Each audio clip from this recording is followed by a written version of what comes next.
Welcome back, everybody. As you can tell, we are losing light here today, but this just broke as of when I'm recording this. So we're trying to get the video in here tonight, but if you guys remember last week, we did a video on JSD Supply and the ATF. Basically, the ATF went to this company, which was an online retailer of parts, not firearms, went to their headquarters and basically issued them a cease and desist letter telling them that they were in the business of firearms, and if they continued to sell parts that, again, are not firearms, even according to the ATF's definition multiple times, which we'll get into here in just a second, that they would be violating the law and would be subject to criminal penalty, jail, fines, etc. So out of an abundance of caution, they took their website down, contacted their legal team, which in some way or another got in touch with Rob, who works with Gun Owners of America, obviously is an attorney, and he called the ATF basically trying to figure out what the heck happened. And now, as of a couple minutes ago, again, when I'm recording this, they have filed in court suing the ATF on behalf of JSD. And basically, they have filed a injunctive relief request with the court. I just talked to Rob a little bit a couple minutes ago, the attorney here, and basically what he was saying is that they hope to go to court.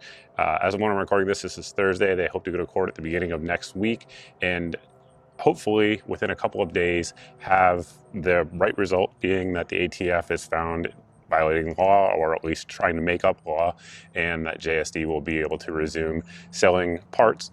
And why is all this happening? Well, the ATF, if you guys didn't watch my earlier video, said that selling an 80% receiver, as well as other parts that can complete it, even if it's not on the same day, even if it's not in the same order, is selling firearms, which is insane, and again, violates everything they've said in the past. So with that, I kind of got a couple bullet points I wanted to touch on here, and we'll roll these points in here. However, this is a huge document, this lawsuit. It is hundreds, well, at least well over 100 pages rather long, and I'm not gonna go through all of that because it's not important, but I read through most of them, and I'm gonna go over the highlights, and we will skip to them. I have some notes here and some tabs on my computer. So bullet point 12, it says, likewise, Congress stated that the Gun Control Act was not intended to discourage or eliminate the private ownership or use of firearms by law-abiding citizens for lawful purposes, or provide for the imposition by federal regulations of any procedures or requirements other than those reasonably necessary to implement and effectuate the provision of the Act, the Gun Control Act. Right, so that's important because what they're trying to do is change the definition, again, of firearms under the Gun Control Act. And if they did it the way they're trying to do it, obviously that would be a violation of what Congress said here in bullet point 12.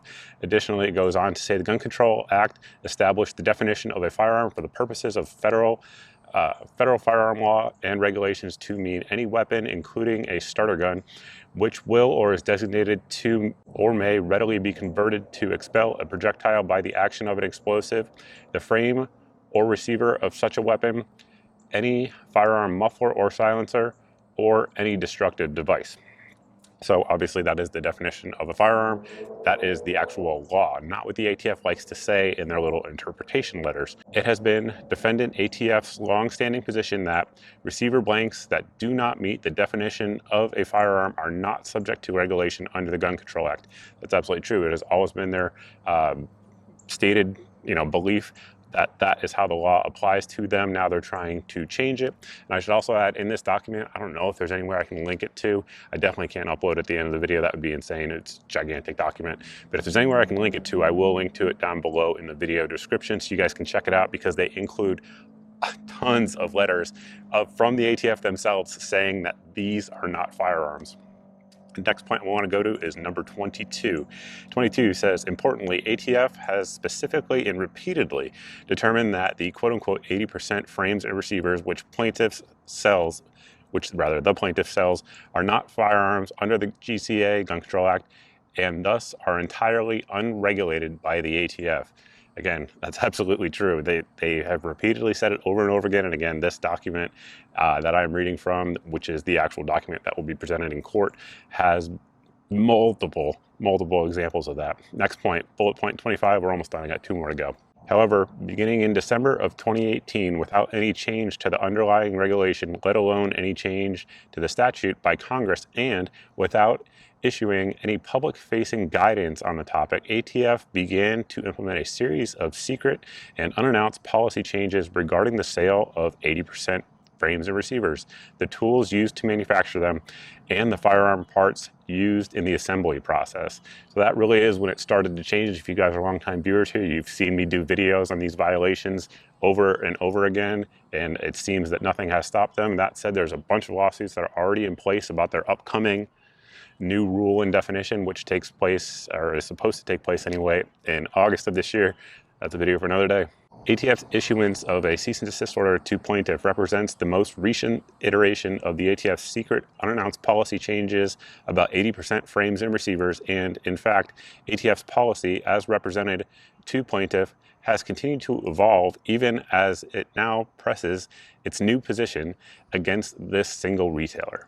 So right now he's talking about obviously this single retailer because that is who this attorney is representing. But in fact, apparently another one had a very similar situation happen this week as well. So it seems the ATF is actually starting up and gearing up for a war on home built or home assembled firearms, which again have been legal since before the country was even founded. So I don't really know what they're doing, but we know why they're doing it. Number 28, the manner in which ATF is enforcing new and secretive rules about 80% frames and receivers is wholly inconsistent with the rule of law.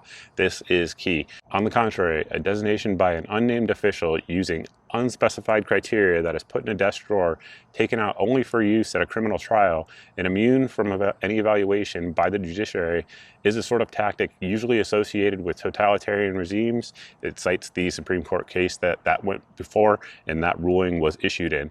And that is key. That sums up what the ATF is trying to do right now. Whenever they issue these ATF opinion letters, again, they don't have to issue those publicly. Oftentimes now in the internet age, they leak out, but people don't know that the ATF considers what they're doing to be a felony in many cases. And that is simply insane and is obviously unlawful by our government. Our government does not have the authority to do that, particularly an executive agency like the ATF. So what can you do? Well, a few things. Number one, support people like the Gun Owners of America who are behind this lawsuit. Additionally, if you want to donate specifically to this case, there is a Give, Send, Go. I believe it is just Give, Send, Go and then JSD that you guys can contribute if you want to do so. But additionally, contact your representatives. There will be a link to contact them down below in the video description where you can very easily do it, and let them know that what the ATF is doing here is trying to do Congress's job. They're trying to create law when in fact the only people who can do that are the Congress and the president, and then of course sort of the Supreme Court, depending on how you view that. But that's again a video for another day. Regardless, that is what they're trying to do. So contact them, let them know it is absolutely unacceptable and illegal what they're trying to do by criminalizing the activities that are illegal for law-abiding American citizens. It's simply unacceptable, and they keep sliding the goalposts. And who knows, right now you might not, might not have any 80% guns. You might not want to buy any 80% guns. You might not ever want to use one, but who knows? Next thing up could be a magazine. They've already gone after certain types of triggers they don't like that increase the rate of fire. What if they go after one that's a little bit lighter, like you have on your Savage bolt gun, that makes it real easy to fire that gun rapidly and accurately? That could be considered now some sort of violation of the Gun Control Act. It sounds crazy, but they've ruled on much crazier things in the past. In this document, actually, they have an example where they ruled that a water bottle could be a machine gun. I'm not making that up. I'm going to roll it in here so you guys can see it. They've also ruled that shoestrings are machine guns. That's what the ATF likes to do. And if unchecked, people go to jail over things like that, which is simply insane. With that, we will close the video out, guys. It is pitch dark out here. We have some artificial light giving me light, but that's probably a sign that it's time to end the video. If you guys like this type of video and you're not subscribed, definitely hit that subscribe button, because unfortunately we do these types of videos all the time because infringements on our rights happen at a staggering rate these days, unfortunately. But hit the subscribe button, hit the notification bell. If you've done both of those and you're not seeing 2 to 4 videos a week here on the channel, definitely sign up for my email at the website that you see here on your screen. This email goes out at most once a month, and it has all of the videos since the previous email went out, so that way there's no social media giant censoring your eyes from my content.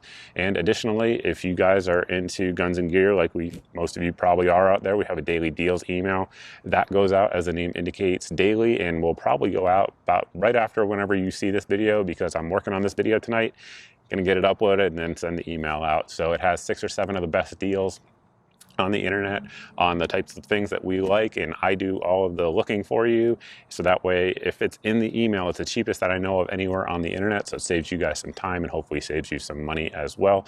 And with that, that's all I got for you. Thank you all for watching. I truly appreciate each and every one of you who watches and supports the channel, and I look forward to seeing all of you in the next video.